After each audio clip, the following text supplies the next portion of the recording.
감사합니다. 오늘 하나님께서 우리에게 주시는 말씀 함께 보시겠습니다. 신약성경 누가복음 17장 11절부터 19절입니다. 신약 124페이지 근처에 있습니다. 누가복음 17장 11절부터 19절 말씀, 우리 한 절 한 절 교독하고 마지막 절 합독하겠습니다. 제가 먼저 읽겠습니다. 예수께서 예루살렘으로 가실 때에 사마리아와 갈릴리 사이로 지나가시다가 한 마을에 들어가시니 나병 환자 10명이 예수를 만나 멀리 서서 소리를 높여 이르되 예수 선생님이여 우리를 불쌍히 여기소서 하거늘 보시고 이르시되 가서 제사장들에게 너희 몸을 보이라 하셨더니 그들이 가다가 깨끗함을 받은지라. 그 중에 한 사람이 자기가 나은 것을 보고 큰 소리로 하나님께 영광을 돌리며 돌아와 예수의 발 아래 엎드려 감사하니 그는 사마리아 사람이라. 예수께서 대답하여 이르시되 10사람이 다 깨끗함을 받지 아니하였느냐? 그 9은 어디 있느냐? 이 이방인 외에는 하나님께 영광을 돌리러 돌아온 자가 없느냐 다 같이 하시고 읽습니다. 그에게 이르시되 일어나 가라 내 믿음이 너를 구원하였느니라 하시더라. 아멘. 할렐루야. 주 예수 그리스도 이름을 찬양합니다. 네, 오늘은 추수감사절입니다. 한 해 동안 생각해 보니까 하나님께서 우리에게 베풀어 주신 은혜가 너무너무 크고 많았다라는 것을 생각하며 한 주간 감사하는 시간을 보냈습니다. 오늘 이 예배가 여러분의 감사가 넘치시는, 하나님께 감사를 올려드리는 그러한 예배가 되기를 소망합니다. 우리 오늘도 우리 사랑하는 지체들 우리 돌아보시면서 인사 나누시고 말씀 받겠습니다. 우리 다 돌아오시면서 사랑합니다, 축복합니다, 잘 오셨습니다, 할렐루야. 예, 아이고 우리 이미자 성도님 감사합니다. 우리 네네 감사합니다. 안재선 성도님 그리고 이병옥 성도님 김희봉 집사님 오늘 양복 입으셔서 너무 멋진데요. 할렐루야. 성진교회가 시작된 해가 2019년이었습니다.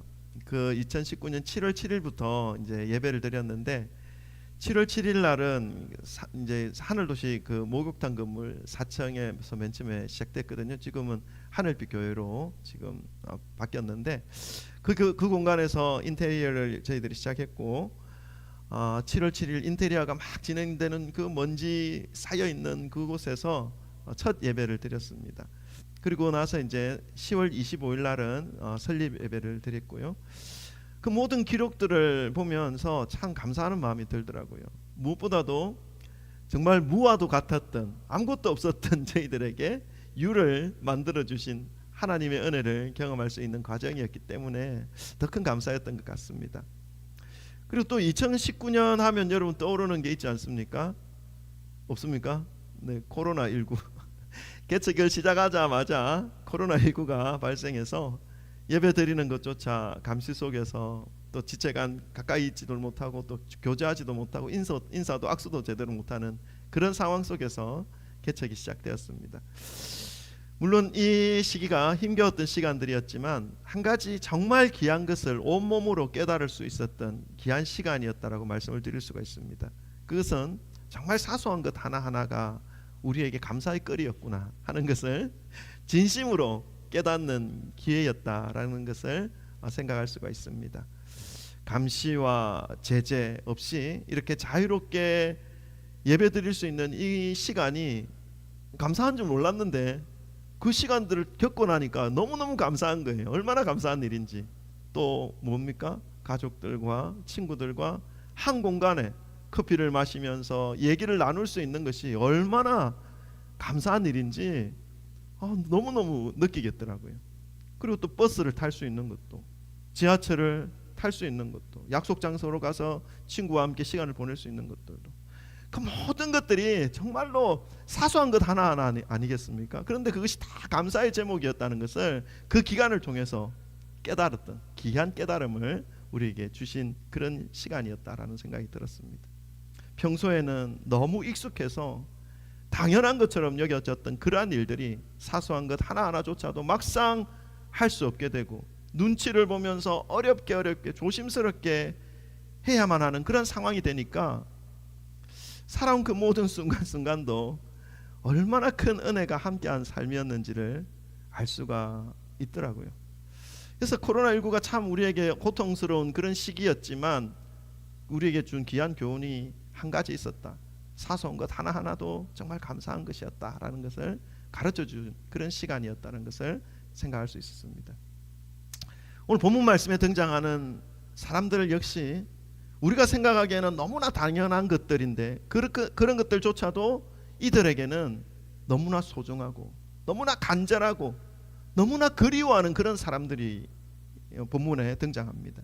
사람을 만나는 것, 가족과 함께 한 집에서 식사를 하고 심을 쉬는 것, 성전에 올라가서 하나님 앞에 자신을 보여드리고 하나님 앞에 자신을 내어드리는 그러한 그것조차도 다른 사람들에게는 너무나 익숙한 것이었고 당연한 것이었고 일반적인 삶이었지만 이들에게는 너무나 간절한 소망으로 마치 자신들에게는 그림의 떡처럼 여겨지는 그러한 일상이었던 사람들이 등장합니다. 그들에게는 나병이라는 당시의 무서운 병, 불치병이죠. 그러한 병을 가지고 있었기 때문에 부정하다라는 사회적 인식 속에서 모든 사람들이 가까이 오면 돌로 쳐버리는 그런 상황 속에서 살아갔기 때문에 가까이 할 수도 없었고 가족들조차도 거부하는 그런 삶을 살아가고 있었기 때문이지요.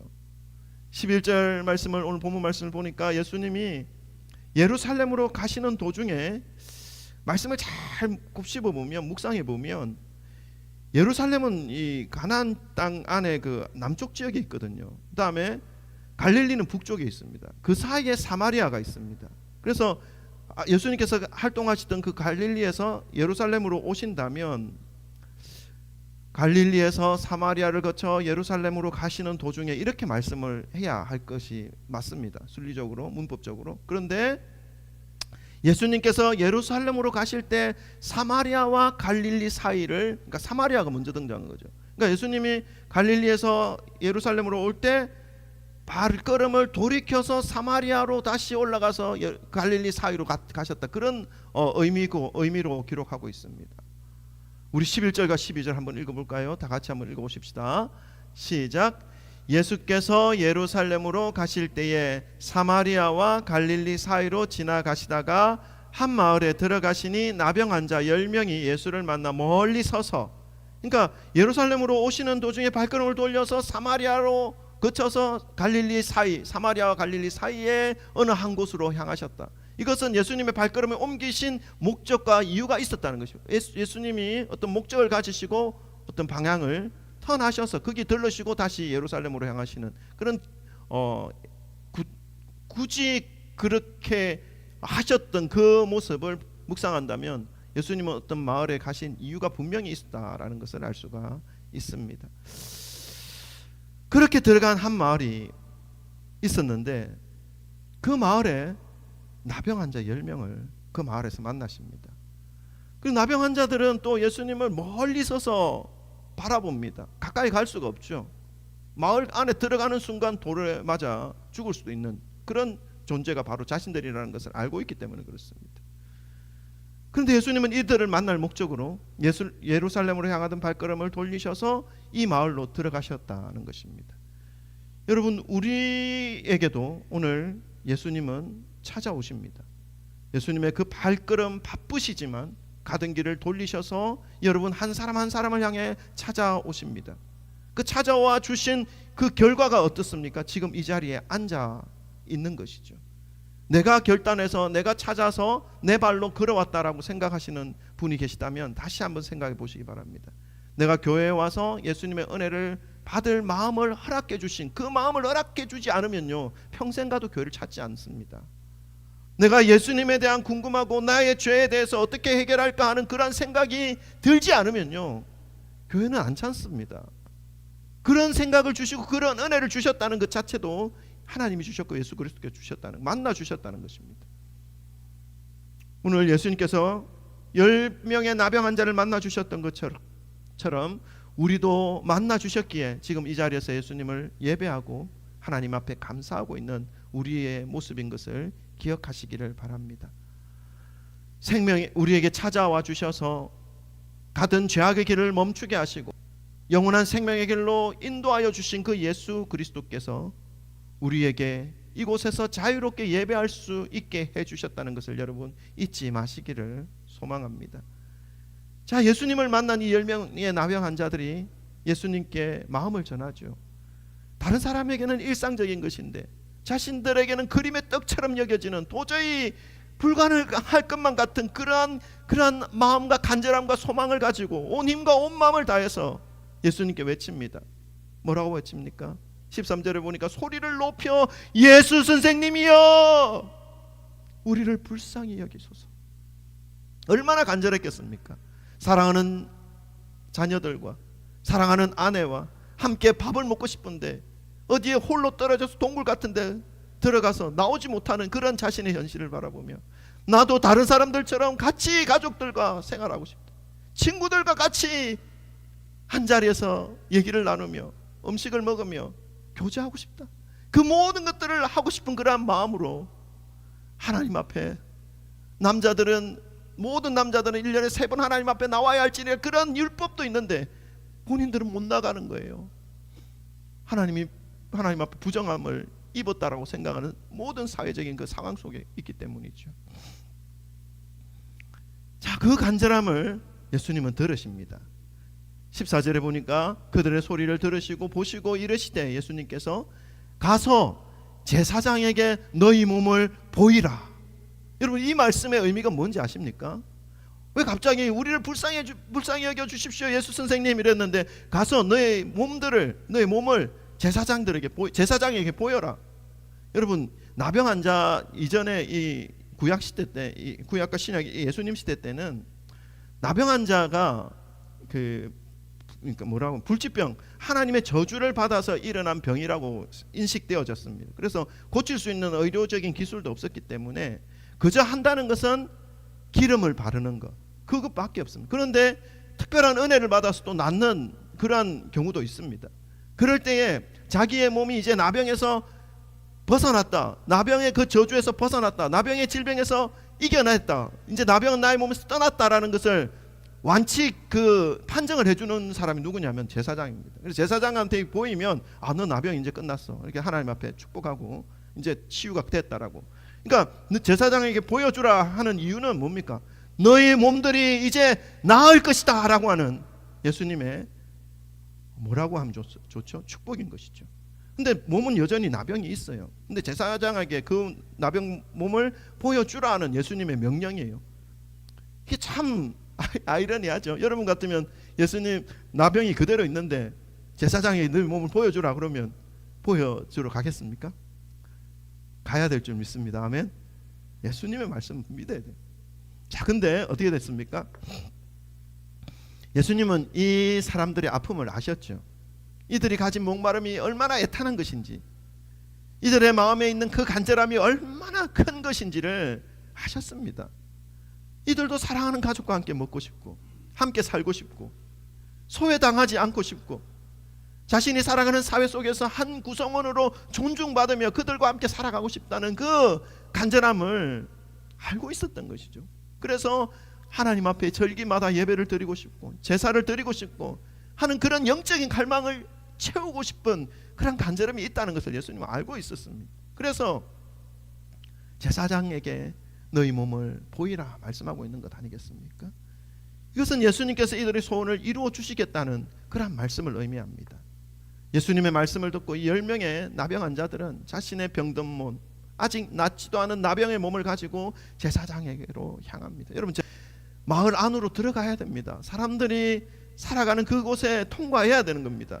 근데 가다가 이 나병이 저주 받은 놈들 하면서 돌로 쳐 죽임을 당할 수도 있는 그런 위험한 그런 상황을 통과해야 되는 것입니다. 그런데 이 10명은 갔습니다. 자, 근데 가면서 무슨 생각을 했을까요? 내가 아직 몸이 낫지도 않았는데 제사장에게 가도 되나? 정말 가도 돼? 가다가 사람들한테 봉변을 당하면 어떻게 하지? 이 예수님의 말씀이 믿어도 될까? 이 수많은 의심과 만 가지 생각들이 들었을 것입니다. 그런데 가는 도중에 이 10명의 나병 환자 모두 자신도 모르는 어떤 한 사이에 자신도 모르는 사이에 나음을 받았습니다. 나음을 받은 이 나병 환자 중에 오직 한 사람만 예수님께 찾아와 감사를 드립니다. 오늘 감사드리는 이 나병 환자의 모습을 보면서 추수감사절 우리는 어떤 감사를 하나님께 올려드려야 할지를 말씀으로 좀 살펴보기 원합니다. 첫 번째로요, 은혜가 시작된 자리로 돌아오는 것이 감사의 시작입니다. 우리 15절과 16절을 한번 읽어보십시다. 15절과 16절 다 같이 한번 읽어보십시다. 시작. 그 중에 한 사람이 자기가 낳은 것을 보고 큰 소리로 하나님께 영광을 돌리며 돌아와 예수의 발 아래 엎드려 감사하니 그는 사마리아 사람이라. 아멘. 자신의 나음이, 자신이 나병에서 벗어났음이 예수님께서 베풀어 주신 은혜라는 사실을 기억하고 예수님께로 돌아왔습니다. 근데 여러분, 이 한 사람만 이 은혜를 받았을까요? 이 한 사람만 나병에서 벗어날 수 있었을까요? 17절 말씀 우리 뒷부분에 보면요, 예수님께서 이렇게 말씀하십니다. 10사람이 다 깨끗함을 받지 않았느냐? 그 9은 어디 있느냐? 말씀하죠. 이 말씀을 통해서 모든 나병 환자들이 다 나았다라는 것을 알 수가 있습니다. 그렇지만 그 은혜를 베풀어 주신 예수님께로 돌아와서 감사를 드린 사람은 이 사람, 사마리아 사람.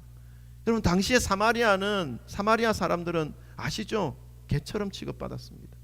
우리도 뭐 민족 단일 민족이라는 그런 우월감을, 어떤 민족 의식을 가지고 있지만 이 유대인들은 더 큰 마음을 가지고 있습니다. 하나님께 선택하신 선민이다라는 그런 의식을 가지고 있기 때문에. 그러나 이 사마리아는 남북 이스라엘 역사가 남북으로 갈리시면서 아수르에서 북이스라엘이 멸망하지 않습니까? 그 북이스라엘의 수도가 아수르였는데 수도가 사마리아였는데 이 아수르에 멸망당하고 난 다음에 아수르에 의해서 이 아수르 사람들이 강제로 이쪽으로 사마리아에 거주하게 되었고, 거기서 혼혈 민족들이 되어버립니다. 피가 섞여버리는 것이죠. 그러니까 이스라엘 백성들이 순수 혈통으로 그것을 가장 자랑 삼고 하는 그런 사람들의 입장에서 볼 때는, 유대인의 입장에서 볼 때는 혼혈 민족, 이방인과 같은 민족, 개처럼 취급하는, 상종도 하기 싫어하는 그런 사람입니다. 소외된 사람이죠. 나병도 걸린 것도 소외된 건데, 그 출신 자체도 너무나 사람들로부터 소외당하고 무시당하고 짓밟히고 있는 그런 사람, 사마리아인. 그 사람만이 하나님 예수님께 나와 자신의 나음에 대하여 감사하고 있는 모습을 말씀하고 있습니다.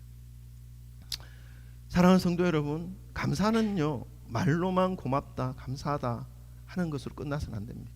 감사는 은혜의 자리를 잊어버리지 않고 내가 받았던 그 은혜를 기억하고 다시 그 은혜의 자리로 돌아오는 것부터 시작된다는 것을 오늘 이 사마리아인의 그 모습을 통해서 우리는 발견할 수가 있습니다. 오늘 추수감사절을 맞이해서 예수님께로 나아오신 우리 모든 성도님들은 감사의 이 진정한 의미, 은혜 받은 곳, 은혜 받는 그 장소로 나와서 그 은혜를 잊지 않고 감사를 돌려드리는 그러한 모든 분들이신 줄 제가 믿습니다. 여러분, 살아가시면서 일평생 나에게 베풀어 주신 그 은혜가 어디로부터 나온 것인지 그 은혜의 근원을 기억하시면서 그 은혜의 자리로 매일매일 나가시기를 주님의 이름으로 축원합니다. 둘째는요, 감사는 예배입니다. 16절 우리 한 번 더 읽어볼까요? 우리 다 같이 한번 큰 목소리 한번 또박또박 읽어보십시다. 16절 시작. 예수의 발 아래에 엎드려 감사하니 그는 사마리아 사람이라. 아멘. 예수님의 은혜를 기억하고 은혜의 자리로 다시 돌아온 이 사마리아 사람은요, 베풀어 주신 그 은혜의 근원이신 예수님께 발 아래에 엎드려 감사한다라고 말씀하고 있습니다. 여러분, 발 아래에 엎드린다라는 이 의미를 품고 있는 단어가 있습니다. 예수님의 발 아래 사마리아 사람이 자신의 얼굴을 땅에 대고 바짝 엎드려서 예수님께 예를 표하는 그러한 의미를 가지고 있는 헬라어 단어가 있습니다. 프로스퀴네오라는 이 단어는요, 예배하다라는 단어입니다. 바짝 엎드려서 얼굴을 땅에 댑니다. 이것은 최고의 존경과 최고의 공경의 표시를 하는 것이죠. 이것이 예배입니다. 프로스키네오죠. 그토록 간절하게 소망했던 모든 것들을 할 수 있도록 나병이라는 굴레에서 벗어나게 해주신 이 예수님께 자신이 할 수 있는 최고의 존경과 공경의 모습으로 나아오는 사마리아인의 모습입니다. 이것이 예배의 모습입니다. 사랑하는 성도 여러분, 우리가 우리를 선택해 주시고 죄의 굴레에서 벗어나게 해주셔서 영원한 생명의 길로 인도해 주신 예수님께 드릴 수 있는 가장 합당한 감사는요, 무엇이겠습니까? 고가의 예물을 드려서 그 감사에 대한 어떤 마음의 표시를 하는 것일까요? 물론 그것도 뭐 나쁘진 않습니다. 잘못된 건 아닙니다. 그렇게 감사의 표현을 한 사람도 있죠. 성경에는 마리아입니다. 자신이 가지고 있는 그 향유옥합, 고가의 향유옥합을 예수님의 발 아래 깨뜨려서 예수님의 장례를 미리 준비한 아름다운 여인이죠. 그래서 예수님이 복음이 가는 곳마다 이 여인의 이 아름다운 이야기가 전파될 것이다 라고 말씀하지 않습니까? 그것도 물론 하나님 앞에, 예수님 앞에 은혜를 표현하는 감사의 모습으로 나타날 수 있지만 그보다 더 기본적인 것, 더 기초적인 것이 있습니다. 그것이 무엇입니까? 예수님에 대한, 내가 받았던 그 은혜에 대하여 최고의 존경과 최고의 공경으로 예배를 드리는 것입니다. 마리아도요, 향유옥합을 깨뜨렸던 그 마리아도 이 마음이 없이 그렇게 하지 않았습니다. 먼저 해야 할 것은 내가 받은 그 은혜에 대하여 하나님 앞에 최고의 존경과 최고의 감사와 최고의 그 공경의 마음으로 예배로 나아가는 그 모습이 감사의 가장 기본적인 모습이라는 사실을 여러분 기억하시기를 주님의 이름으로 축원합니다. 오늘 추수감사절 다시금 예배의 의미를 깨달으시기를 바라고요.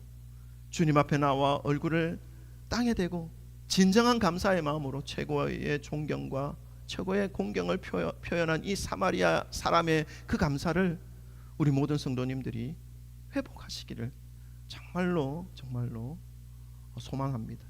세 번째입니다. 마지막입니다. 감사가 더할수록 은혜가 더하고 믿음이 더합니다. 여러분, 감사의 자리에서 일어나는 일들이 어떤 것들이 일어나는지 이 세 번째 우리 패러그래프에서 우리가 좀 보기를 원합니다. 우리 17절부터 19절 한번 읽어보십시다. 다 같이 읽어보십시다. 시작. 예수께서 대답하여 이르시되 10사람이 다 깨끗함을 받지 아니하였느냐? 그 9은 어디 있느냐? 이 이방인 외에는 하나님께 영광을 돌리러 온 자가 없느냐 하시고 그에게 이르시되 일어나 가라, 내 믿음이 너를 구원하였느니라 하시더라. 아멘. 예수님은 나음을 입은 이 모든 나병 자들을 보기를 원하셨습니다. 그들이 나병에서 벗어나서 예수님 앞에 나와 자신의 몸을 확인시켜주며 예수님께 영광 찬양 올려드리는 그러한 모습들을 보기를 원했던 것이죠. 은혜를 알고 은혜를 기억할 줄 아는 그러한 모습을 보기를 원했다는 것입니다. 예수님은 은혜로 알고 살아갈 수 있는 그러한 모습을 보기를 원했다는 것입니다. 그렇게도 바라고 구했던 것들을 값없이 공짜로 얻었지 않습니까? 그런데 마치 아무 일도 없었던 것처럼, 원래 자신에게는 나병이라는 것이 없었던 것처럼, 불치병이라는 것이 없었던 것처럼 살아가는 것은 아니지 않나 하는 마음이 강하게 들게 하는 예수님의 말씀이죠. 그 9은 어디 있느냐?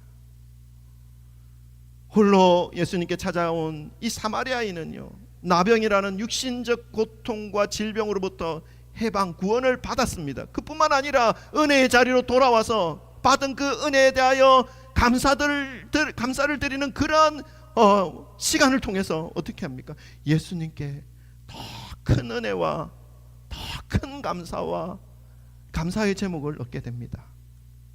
19절 말씀을 보십시오. 예수님께서 홀로 은혜를 기억하며 감사를 드리는 이 사람에게 뭐라 말씀합니까? 일어나 가라, 내 믿음이 너를 구원하였느니라. 아멘. 이 말씀에서 이 구원이라는 단어가 사용되었습니다. 이 구원은요, 그렇습니다. 지금 나병 환자는 이 나병이라는 그러한 질병, 무서운 질병에서부터 육신이 구원받았습니다. 그러나 그 의미에 국한되는 것이 아니라 육체적 구원에 이어서 감사를 드리는 이 사마리아인에게 그보다 더 중요한 영혼의 구원, 영원한 생명, 그 생명을 예수님께서 지금 약속하고 있습니다. 내 믿음이 너를 구원하였다. 여러분, 이 영혼의 구원이요, 이 육체의 구원도 중요하고 소중하고 너무나 값진 은혜이지만 우리에게 영원한 생명이 펼쳐지는, 영원한 길로 인도되어지는 그러한 은혜가 이 사마리아인에게 주어졌다는 것입니다. 이 영혼의 구원은 예수 그리스도께로 나와서 예수님을 영접하고 예수님과 더불어 인격적인 교제를 나누는 사람에게만 허락되어지는 그러한 구원입니다. 예수님과 영원히 살아갈 수 있는 구원이죠.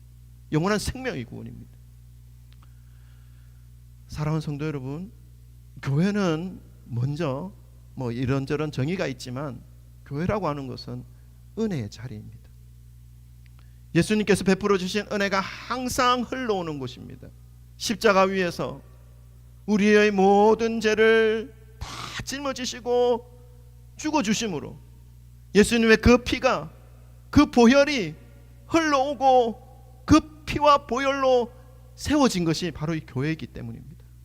그래서 교회는 예수 그리스도의 몸이라고 성경은 말씀하고 있고요, 예수님은 교회의 머리다라고 말씀하고 있습니다. 교회는 은혜의 자리가 분명합니다. 여러분, 감사의 가장 기본이 은혜의 자리를 잊지 않는다, 은혜의 자리에 돌아온다라는 것을 오늘 사마리아인의 그 모습을 통해서 우리가 보지 않았습니까? 그 은혜를 늘 기억하시기를 소망합니다. 그래서 감사의 시작인 그 은혜의 자리로 나오시기를 소망합니다. 그리고 그 온몸과 온 마음을 다 들여서 바짝 엎드려 최고의 경배와 최고의 공경으로 예배를 드림으로 감사를 올려드리시기를 바랍니다. 그 감사의 자가 점점 더 큰 믿음이 흘러오고 있다는 사실을 이 사마리아인에게 허락되어진 감사의 자리에서 이루어진 일들을 통해서 우리는 볼 수가 있습니다. 여러분의 인생에 있어서 더 큰 감사의 제목이 더욱더 넘쳐나시기를 주님의 이름으로 축복합니다. 우리의 모든 성도님들의 삶과 우리 모든 성도님들의 그 삶의 여정과 이 땅을 살아가는 그러한 여정 속에서 오늘 사마리아인이 감사의 자리에서 얻을 수 있었던 놀라운 이 은혜, 더 큰 은혜가 여러분의 일생에 매일매일 넘치시기를 주님의 이름으로 축원합니다.